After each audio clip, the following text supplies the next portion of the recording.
Bonjour tout le monde, j'ai À bientôt. enfin eu le l'arme exotique trop long à expliquer. C'est un fusil à impulsion qui a fait beaucoup de parler de lui avant même que le DLC arrive, puisque c'était une arme qu'on avait vue dans les trailers, dans les articles de Game Informer et même dans le gameplay de la première mission du DLC.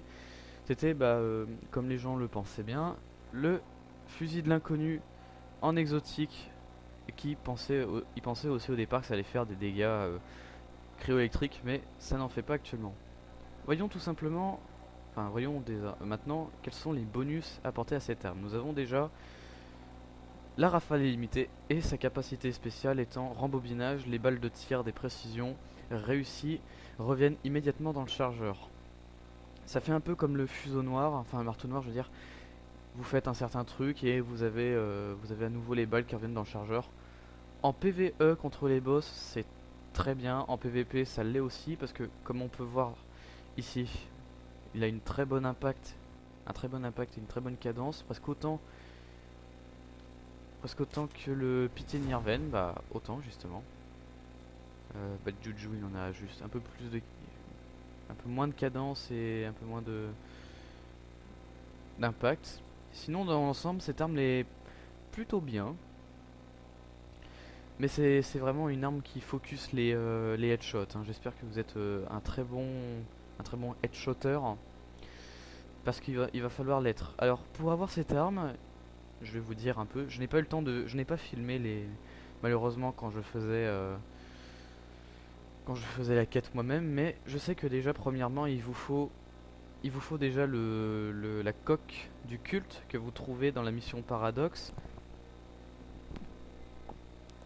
Paradoxe que vous devez faire en mission épique, mais il y a aussi vous pouvez aussi le faire en mission normale, mais je vous laisse trouver comment évidemment.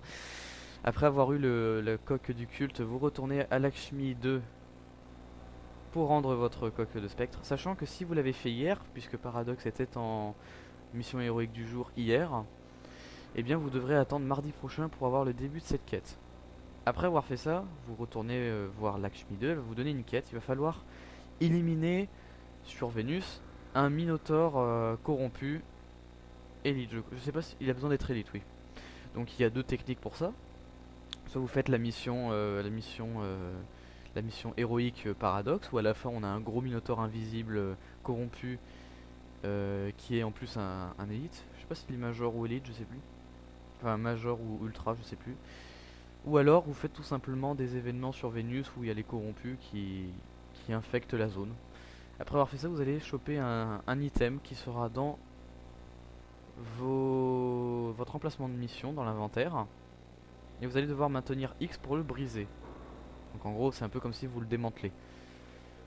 Après avoir fait ça, vous devrez retourner voir Lakshmi 2. Elle va vous demander d'aller tuer Athéon, je crois. Non, non, il va falloir aller dans la mission La Trouée du Crépuscule. Ah, parce qu'en fait, vous allez tomber sur la map La Trouée du Crépuscule en multi. La zone est remplie de la puissance d'Oryx, un truc comme ça, un debuff qui vous met la marque abyssale comme sur le caveau de verre. Vous allez mourir lentement, sauf si vous allez dans des zones de purification qui sont un peu réparties sur toute la map. Il va falloir trouver un coffre qui est bien caché, mais en général le coffre est sur un chemin de purification en fait. Vous devrez le trouver sans trop de difficultés. Si vous êtes un chasseur avec le kit du parfait éclaireur, vous le trouverez sans trop de problèmes.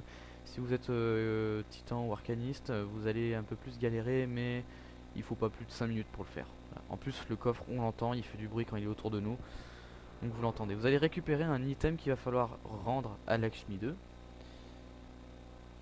Après avoir fait ça, il va falloir faire le raid et tuer Athéon. Il va falloir faire le raid du caveau de verre et tuer Athéon pour récupérer l'œil d'Athéon. Ça n'a pas besoin d'être en difficile ou en normal, mais en le tuant, vous obtenez l'œil d'Athéon qu'il va falloir briser lui aussi. Donc vous allez dans votre inventaire, mission, vous le brisez, vous maintenez X.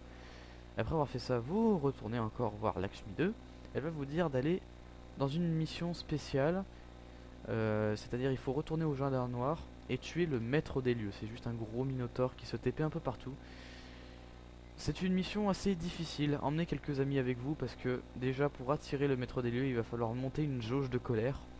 Et pour monter cette jauge de colère, il faut tuer des mobs. Tout d'abord, quand vous entrez dans le jardin noir, vous avez des descendants.